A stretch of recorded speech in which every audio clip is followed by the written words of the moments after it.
Welcome to Amplifying Our Voices. I'm your host, Patty Hayak. Thank you so much for being here today. My next guest, Waldo and Jacqui, are mentors, entrepreneurs, and leaders in the Knoxville community. In this episode, they will talk about starting over, taking risk, surviving storms, and how mindset can change everything. It's a story about possibility, resilience, and creating a life you love. I'm so excited for you to hear it. Let's dive in. Hi, Waldo and Jacqui. Thank you so much for being here. I am so excited for people to hear about your story. I like to start off with, where does your story begin? I'm Waldo Solano. And I'm Jacqui. I'm from Acapulco, Mexico. I was a lawyer over there. Well, I still am a lawyer. Uh, in some point of my life, my father and my brother decided to come to the United States. My father came first. So I was afraid for my brother to come by himself. I have a good job at the time over there in Mexico. I used to work for the federal government in Mexico City. I decided to come with my brother just to make sure that he came fine to United States. But then I started experience the living in United States, and I like it. I remember I traveled all the United States. I started in Long Beach, California. Then we went to Chicago, Illinois. It was too cold. It was my first time I experienced snow. I remember I get there on November 1st. We had 24 hours snow that day. I was super happy. It only last one day. After that was so cold. I said I never gonna live in snow.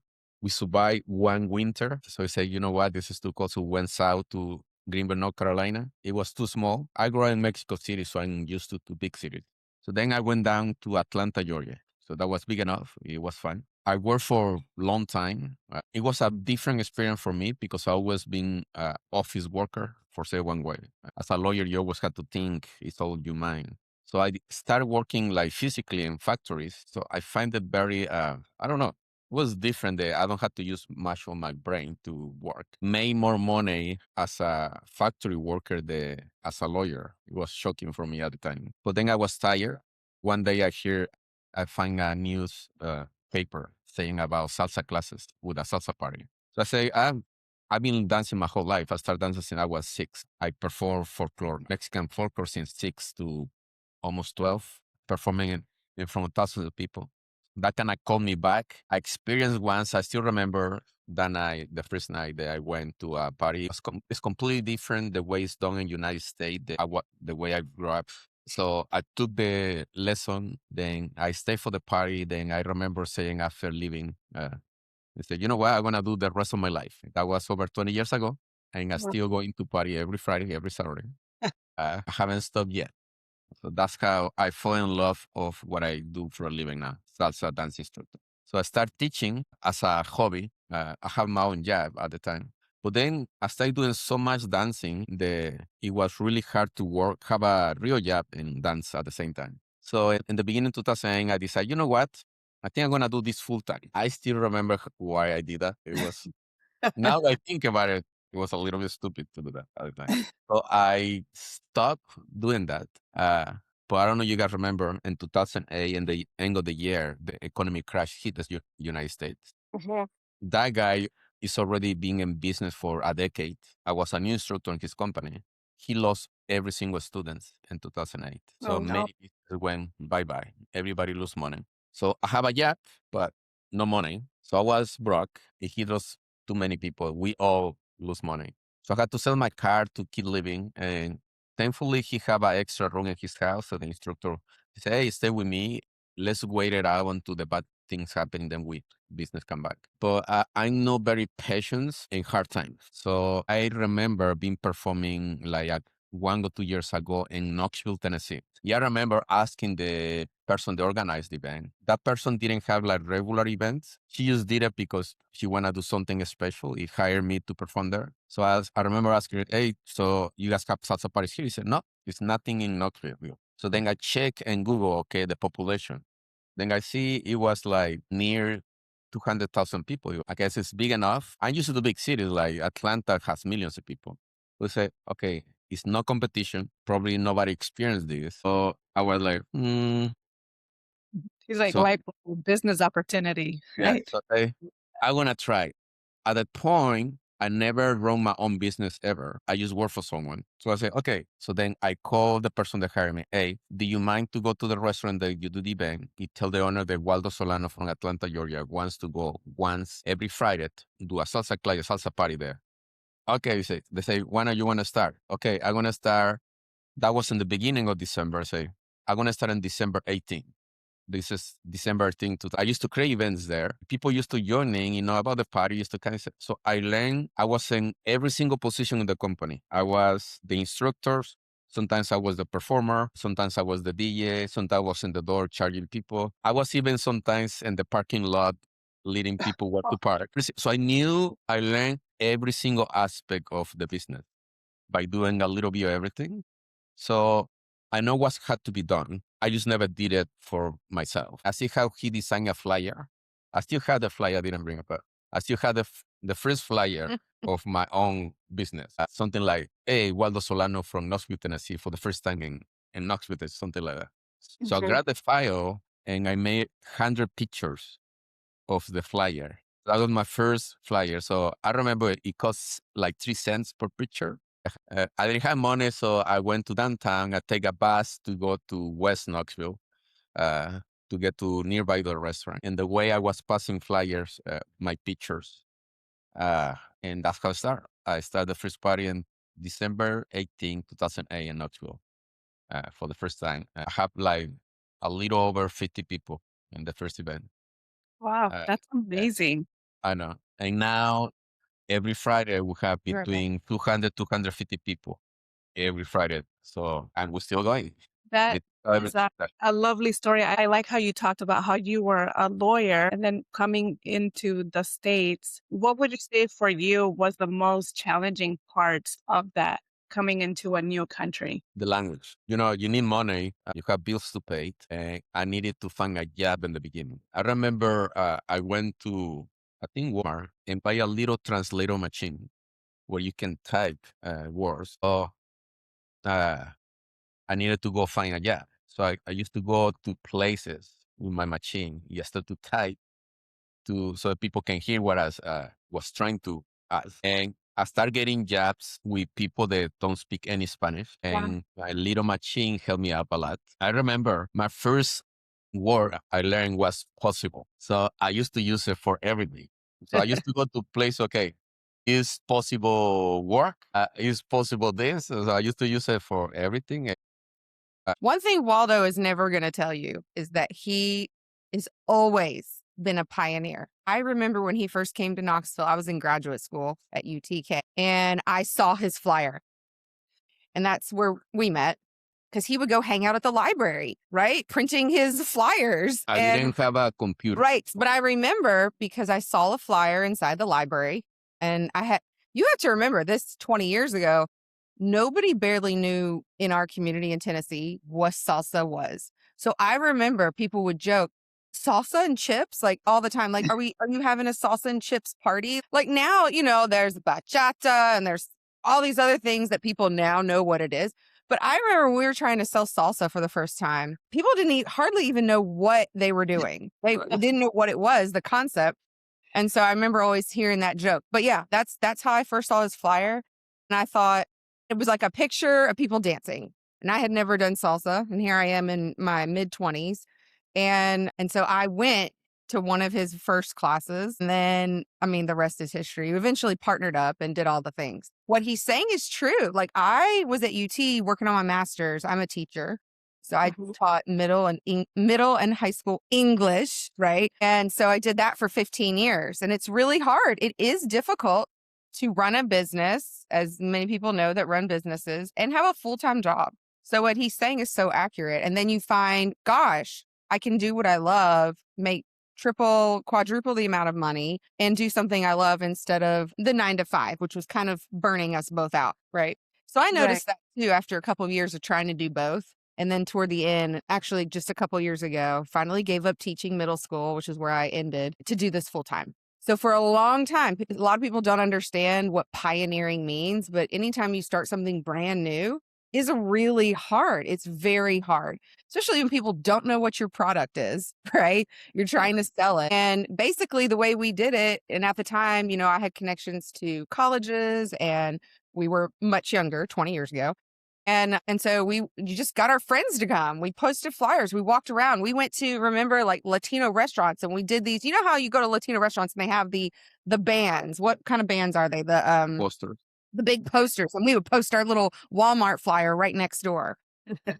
And, we pioneered all kinds of things. We tried festivals. We did a mini Congress like 2 years into this. So that's one thing I've always loved about Waldo is that he is an idea guy and I'm a details person. So it just works so well because he'll be like, I have this idea. And you're like, oh my God, is the ideas coming? And I'm like calculating the costs over here and I'm all the details. But his ideas are so nuanced. Like in our community, it's been one of those things that has changed this entire community. And so now looking back on it almost 20 years later, like if you hadn't pioneered, I don't know that even salsa would be what it is today in this community, this very rural, it's still small town here, homogenous, as you know, demographic wise in our area. So, and now salsa is synonymous with Waldo here. When people think in Knoxville and East Tennessee, salsa or bachata, cumbia, they think Waldo Solano, Waldo and Jacqui. And that should make you feel so proud, like how far we've come. Because it was hard. It was hard for a decade. I love that he mentioned that possible was the first word that he learned in English, because like when you're talking about being a pioneer, like he was already affirming that, right? Like the possibilities for Waldo here are endless.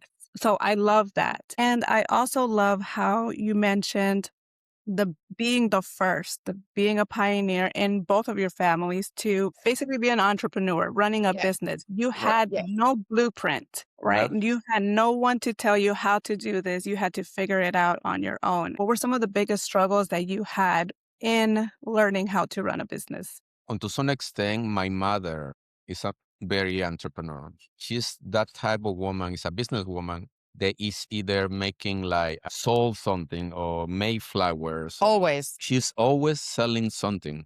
I remember she used to make tamales in Mexico City, and she used to give me a bucket, me and my sister, and we used to go door by door knocking, selling tamales. It was one of my favorite things because I used to eat one and then wait from house to house. So I used to love it. So I used to eat probably like half of the tamales they used to give me. Did she know?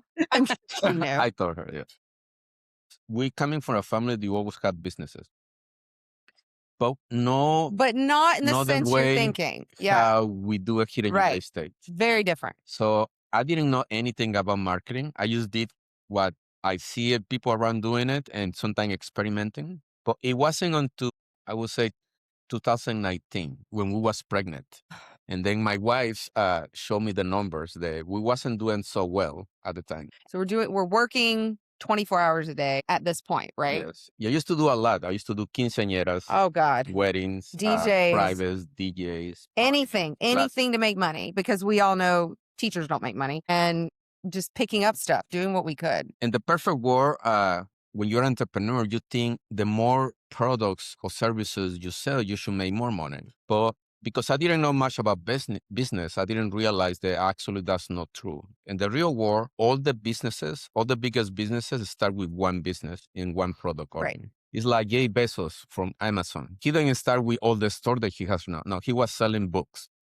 But when he created a system to sell that book, it was so good that he realized, oh, wow, I can sell anything with it, what I just create. And then he expand. But all the businesses, Apple, same thing, it just was computer. Right. So they all start with one product. And once you master how to sell that service or that product, then you can expand to others. The problem with entrepreneurs, what I see is like we all start with that mindset, trying to be Walmart, trying to be Amazon, trying to sell as many things as possible to make money. But I realized that no, actually, you have to focus on one thing, master how to do it right, and then you can expand.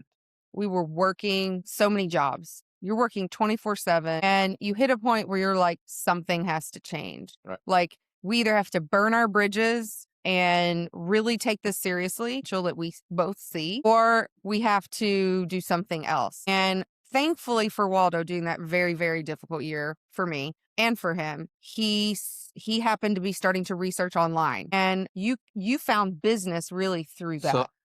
So I used to watch videos for 30 seconds commercials, and they pay you like 5 cents per video. You go, okay, I'm gonna watch videos all day. They make a lot of money.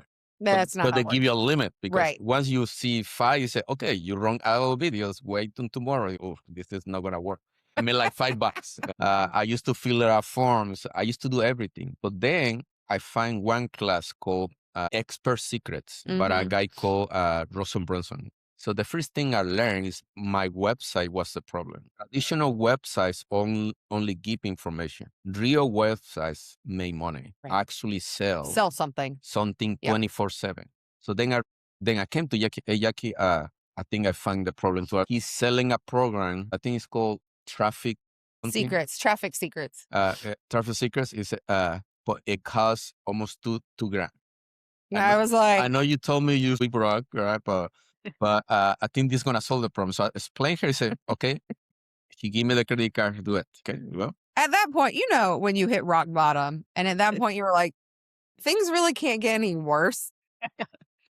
Idea guy over here has never let me down, ever. He always figures it out. He's a figure it out kind of guy. And let's freak out first and then look at numbers and then we'll freak out some more. But then eventually we figure it out. So that's one thing that between Waldo and I, like, we always manage to figure it out. So I trusted in him. I gave him the credit card and I was like, okay, if this is the answer, it better be the answer. So I grabbed our website. So I transformed our website, I designed the whole thing. And my God, start like making money for the first time, right?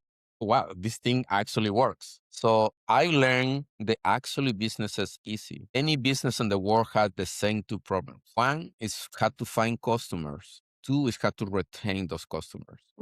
So the problem is that when you enter in entrepreneurship, you think what my logo has to look like, how my website has to look like. Right. Like a lot of preparation of things that don't matter. But then you check our website, our logo is just the default font. Like it's not even a design. Nothing special. Right? So logos doesn't matter. Like you go to Apple, the logo Apple is super tiny. They don't care. It's the cell phone what they sell. That's super big. Right. Then I learned, okay, so in 2020, we get hit by COVID. So Jacqui was, oh my God, what we're going to do? Then Jacqui starts making plans. Okay, I'm going to keep my job. We're going to move with our parents so we don't have to pay rent. We were going to move in. Yeah, we were going to move in my she parents. She was planning how we can save money to survive this hard time. I realized that money do not disappear. System or a product or a service that is good for people. That people want. People will spend money. Right. So I was thinking, what can I do? Then I showed Jacqui a movie, Tom Hanks movie. God. What's the name of Tom Hanks movie? Forrest Gump. Oh, yeah. So I don't know you remember Forrest Gump. I don't know if you watched the movie. But it's one thing when he gets into the shrink business. He doesn't know anything about business. So he buys that boat to honor his friend that died in war, Bubba. Yeah, Bubba Shrimp. Yeah. And what he did, he failed so many times trying to get shrink. He get trashed back. And all the shrink, they had experience laughing about him. But then the storm came.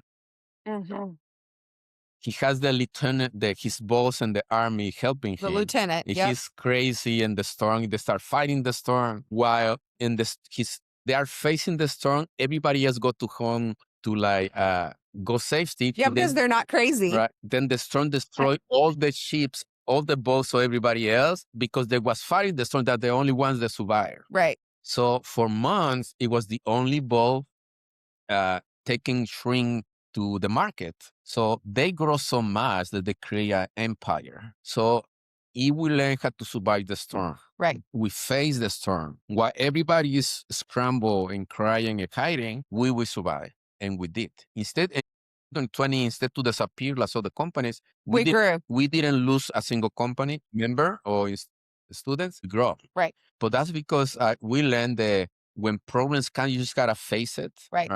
And if you know how to try in hard times and easy times, like easy, right? I think that's one of the main lessons in marketing that we learn.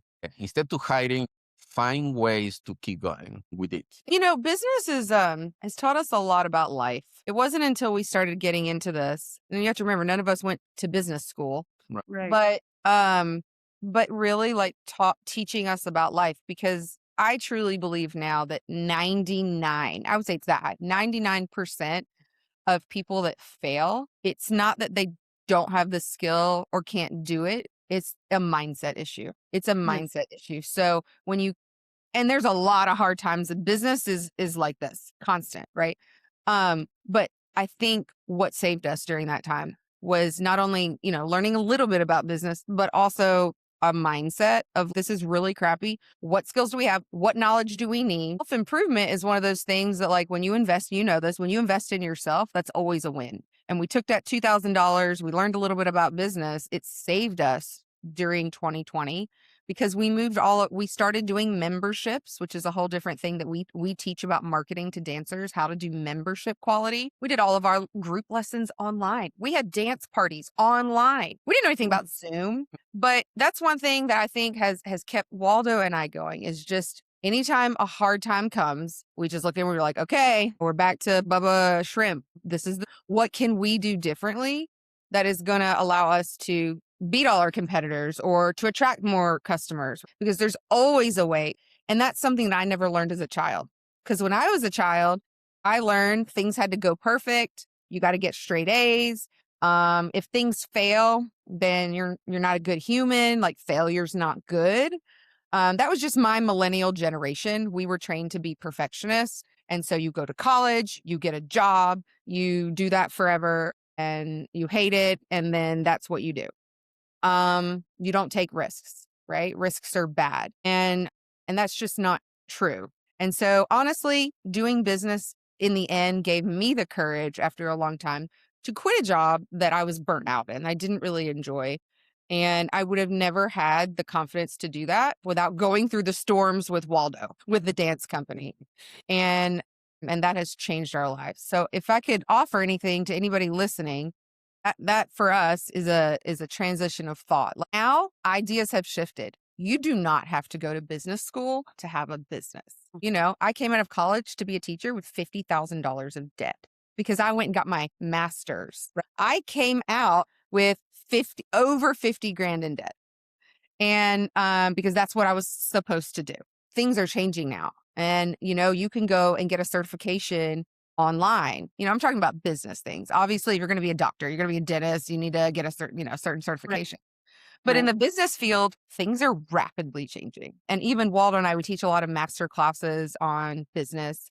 We go and we're traveling around to different dance congresses now, which is our passion, to teach business to dancers because nobody's doing it.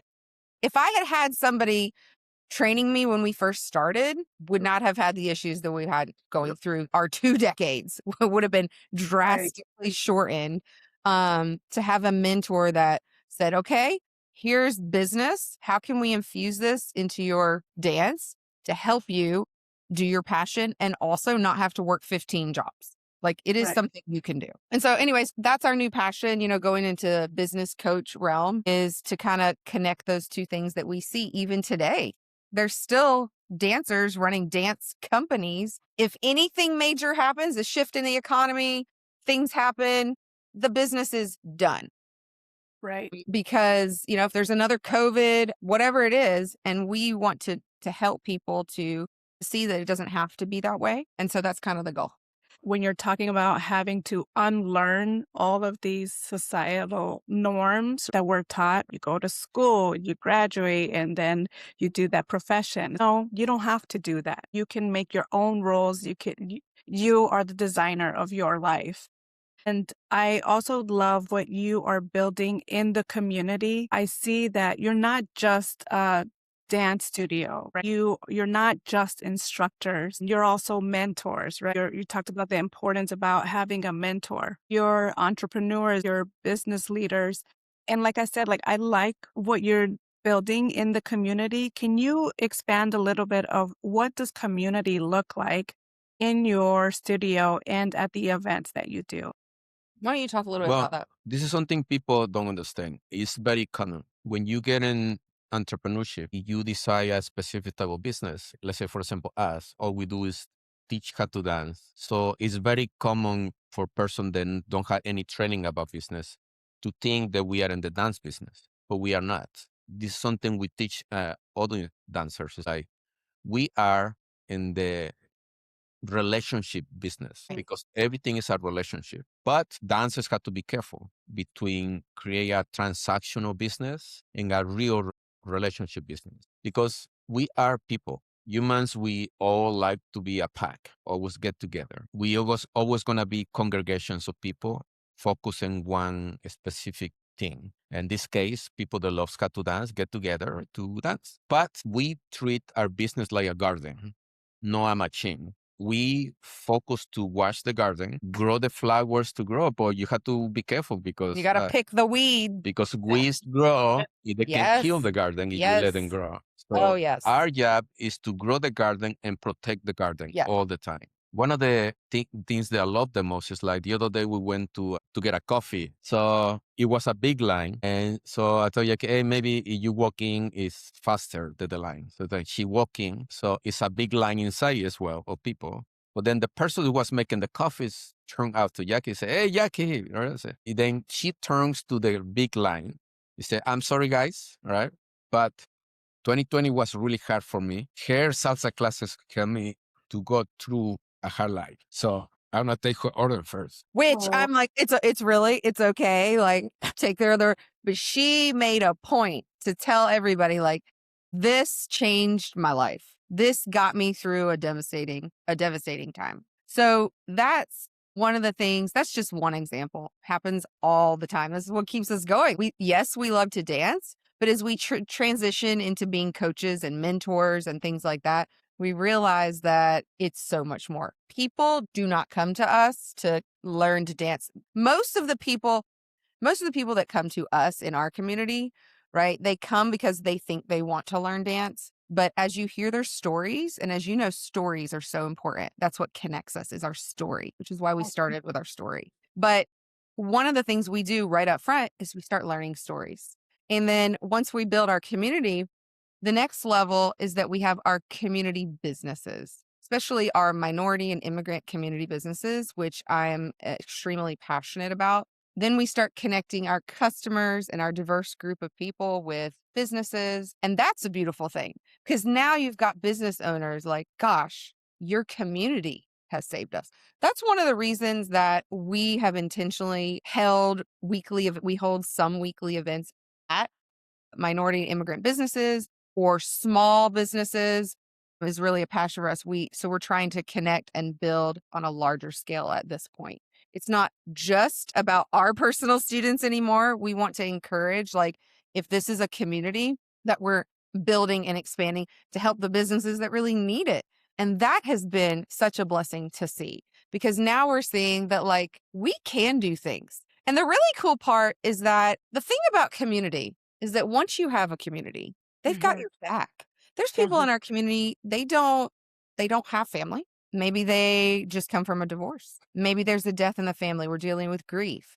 Maybe there's always a reason that people they may not even consciously be aware that they're seeking community. But even when I first started, I was seeking a community. When I first came to that first salsa class, I thought I wanted to learn to dance. But in reality, I needed a community really badly. And so once you have a strong community like we do, we could go anywhere in Knoxville with somebody being like, oh my God, Waldo, you helped me do da-da-da, or I took your class 5 years ago and blah, blah, blah. And I've moved here and I'm doing this thing.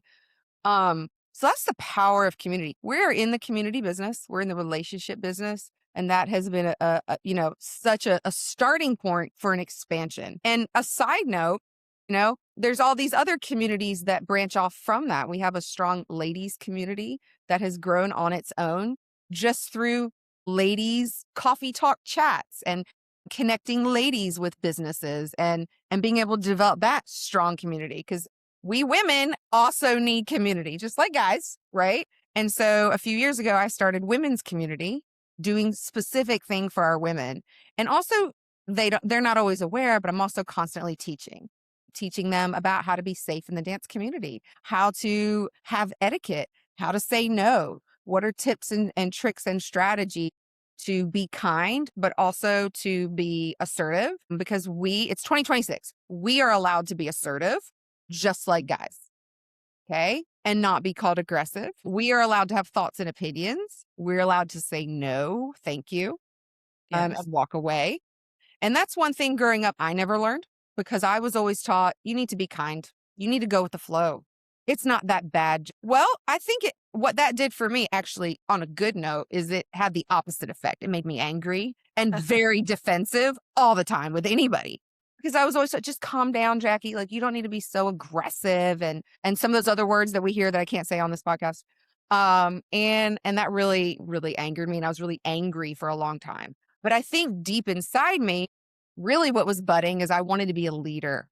I wanted to be in a leadership so I could help other people also learn to be assertive, learn to stand up for their bodies, learn to stand up for their communities, and take risks in business. And a lot of times, especially women, we see a lot of people when we go to conferences, it's very important that we do this together. And sometimes I'll lean over and say, okay, I'm going to talk just to the women.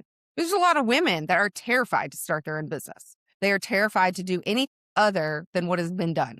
And we want to challenge women to also be pioneers. That's something I never learned and I never had access to, and I never thought was possible.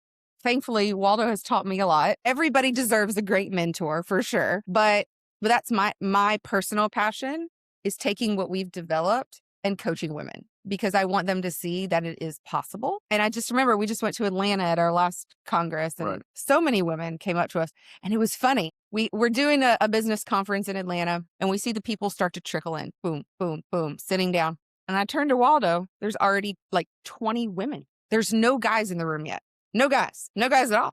Women. They keep coming, right? They keep coming. And I'm like, okay. So that had never happened before, but it kind of rekindled something in me. It was almost like a sign from God. Like, hey, you need to be focusing also on the importance of women within your company, because often we are the staple of the etiquette and the behavior. And what we allow as women is what is normalized. If we don't allow it, then it's not normalized. And so I love to coach my ladies on that, because sometimes they forget the difference between just being kind and taking care of our bodies, taking care of ourselves, our mind and our body. And that's what I'm passionate about. So that Good. Going back to community, it's all part of it. And that's why we love the diversity of what we do. Both of you mentioned so much there. I love it because, one, Jacqui, you're talking about empowering women, which I love. I'm all about women empowerment and using our voice. So yes, it is 2026 and we need to be using our voice. So thank you for that. And then going back to the community, I believe that you had already built a great community before COVID. And that is another reason I think why people stuck with you, because you said you are in the business too of building relationships. And you got people through some really hard times during 2020 because of that community that you built. So I love that. And then you also mentioned about the diversity and how you give back to the community. For me, I love dance because it's one of the places where I have met people from all walks of life, such a diverse group, people with an open mind. And then like you even sending them to some of the local businesses, you're really immersing them in the culture, which I think is another big piece of, yes, dancing the music, but then also fully embracing the culture. So I love that you do that. So thank you for that. And I'll just add one more thing about that, because I want to make it very clear that, especially in the times that we live right now. Yes. One of the thoughts that ran through my mind recently, the past couple of years, is, once again, because I'm the one that's always kind of like, oh gosh, what if, right? Waldo never says what if. What if doesn't exist. Yeah. But I'm like, oh gosh, what if our business slows down because of the political hostility? Or what if this, what if that, what if this? But here's what I will say, is that community is strong. If you have a community that understands the power of community, which we train our community to do, our business has never been more thriving. I think for a while I was a little nervous. Some things people don't always talk about is the bad side, the threat, the more serious things that can happen as you become a little bit more popular, especially in a certain field, which for us is salsa dancing. And so I want to bring that up because, especially in the Latino community, we have people that might be scared to come out. We have a lot of things going on. But what I will say is this: we have learned that we are providing spaces of not only safety, but like a little bit of joy. Things are so crazy right now on whatever side you are. It doesn't matter. Things are so crazy that when I go to the party or I go to the class, I feel like it's a little bit, either an hour, a little hour, a 30 minutes, people can escape. And it doesn't matter your ethnicity, your demographic, whatever it is. And I mean, people come to us all the time thanking us for like a little bit of joy in their days because of how crazy it is. And we don't tell you guys about all the different things. Like, we don't complain about getting threatening phone calls. People have no idea how and much hate we get. it's unbelievable. It's we unbelievable. Just don't promote it. Yeah. But something I learned about business.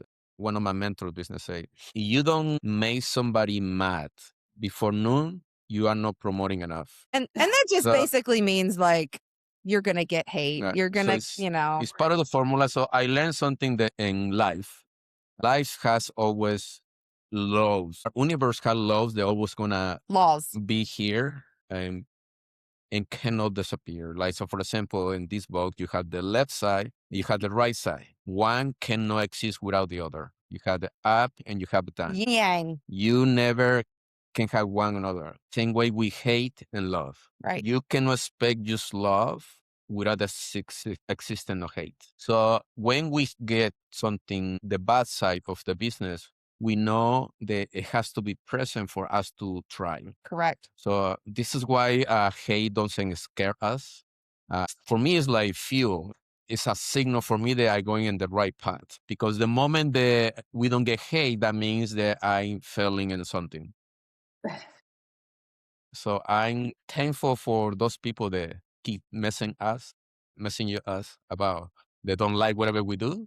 Because I say, okay. Right? They're driving engagement up.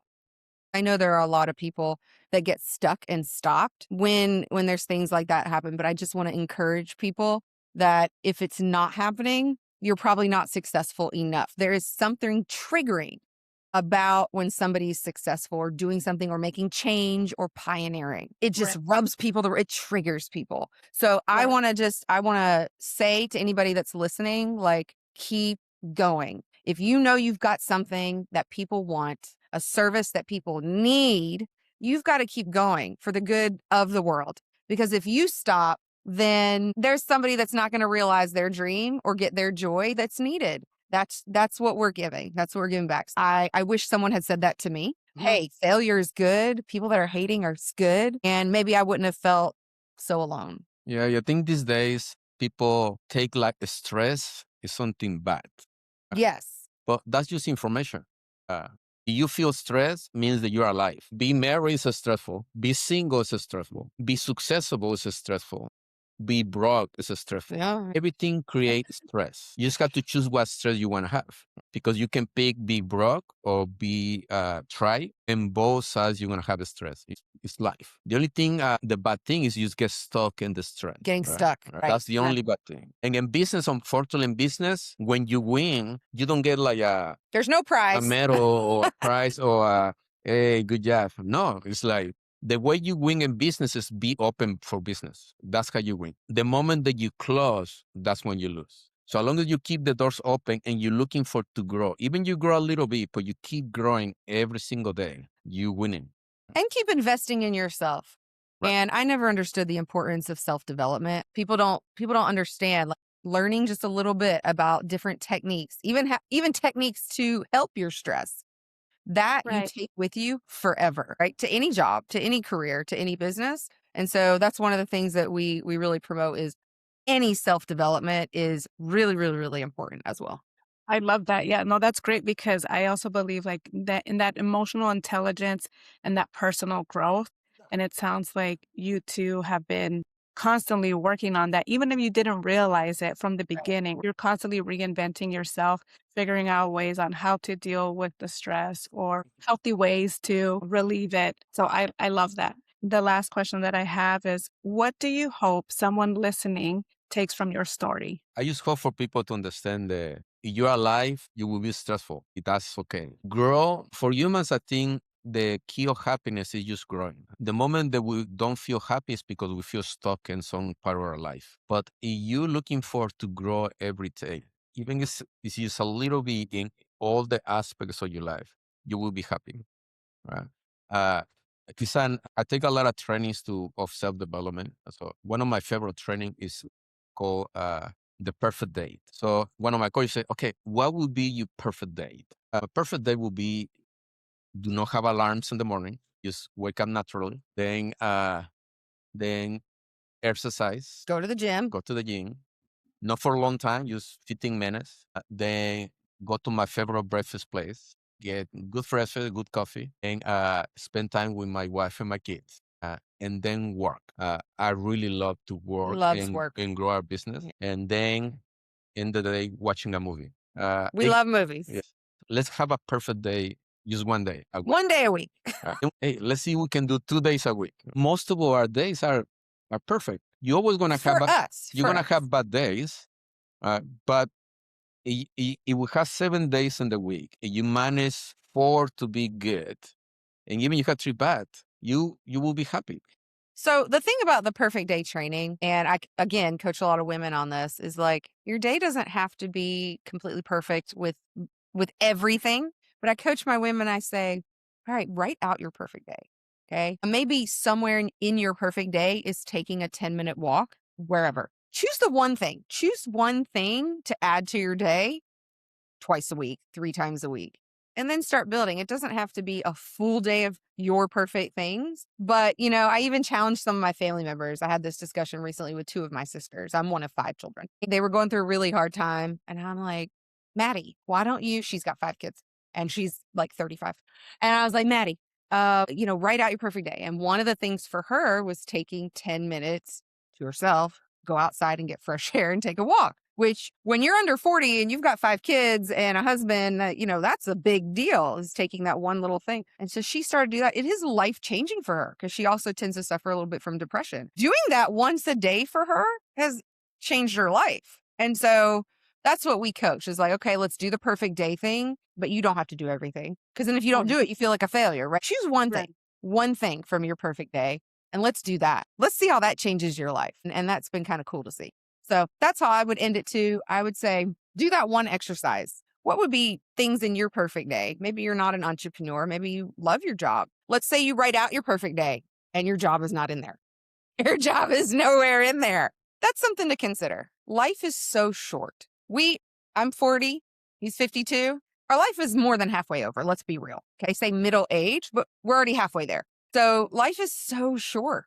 So write out your perfect day. And if that job you're doing is miserable, I would think on that. I would think about that because you're going to look back in that rocking chair. You're going to be 88. I use the rocking chair test. You're sitting in your rocking chair at 88 years old and you're thinking back on your life. You're going to think one of 2 things. Dang, that was an awesome life. Like I did everything. I don't have any regret. And that would have been me if I had stuck with my teaching job and just done the things. Or you're going to sit in that rocking chair and you'd be like, man, I shoulda, woulda, coulda. And we don't want that for ourselves. And we don't want that for people that we coach, people that we love and care about. So I know it's hard. Nothing is easy. We make it sound easy, this, that, and the other. No, this is 20 years of daily working on this. But that's what Thank you both, Jacqui and Waldo. I believe there's power in sharing our stories. And a lot of people see the Jacqui and Waldo who you are today. They see the success, but they don't see everything that led up to that. So I really appreciate you taking time today to share that story with us. So thank you again for your time and have a great day. Thank you for tuning in. If you enjoyed this episode, please subscribe, follow, and share this with someone who might need it. Stay tuned for the next one.